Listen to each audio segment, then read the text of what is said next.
by Pat Craig. Well, thanks very much.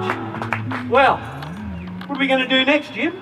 Motor to the Gravel. Oh, Motor to the Gravel, what a song. It's a dancing song for you. If you feel like going for it, go for it. Jim just writes these most magnificent songs. He really is one of the best songwriters I've ever heard of. His songs are all come out born and bored.